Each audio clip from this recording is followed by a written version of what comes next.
Ridge Racer has always been seen as an arcade franchise, and this time around, Namco Bandai have taken things a step further along the lines of Burnout and Need for Speed to include taking out other cars and smashing through buildings and scenery around the fictional town of Shatter Bay. You'd be forgiven for thinking you were about to play Battlefield 3 when you see the title screen, but from here you can choose to play through the campaign single player, have a go at creating your own challenges and cities in the level editor, or explore other people's creations. So what's it like when you get behind the wheel? Well, there are a variety of different races to try. You can try a hand at straight races where you earn boost by drifting, getting air and smashing through objects. You can enter drift events where you score points by keeping your drift combo going, try to smash up your opponents in domination races, or compete in time attack or frag attack races. For frag, read takedowns if you're used to Burnout terminology. Sounds like a lot of fun, doesn't it? The problem comes when you actually try driving. Races just aren't a lot of fun, and that's down to a number of factors.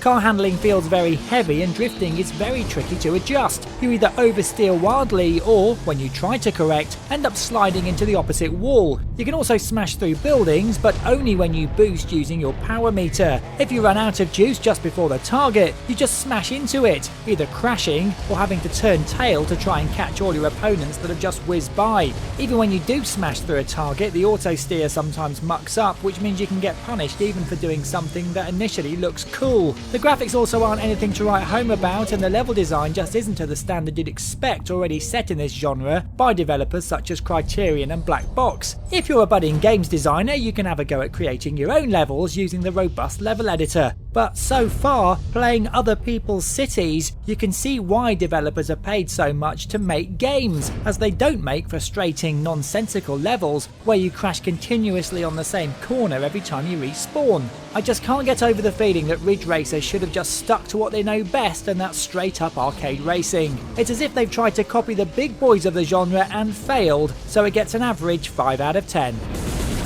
You've been watching a review from Gamesweasel. If you want to get the show each week, which includes video game reviews, news, previews, competitions and special features, then head over to Gamesweasel.com for our video podcast, Gamesweasel TV. Gamesweasel.com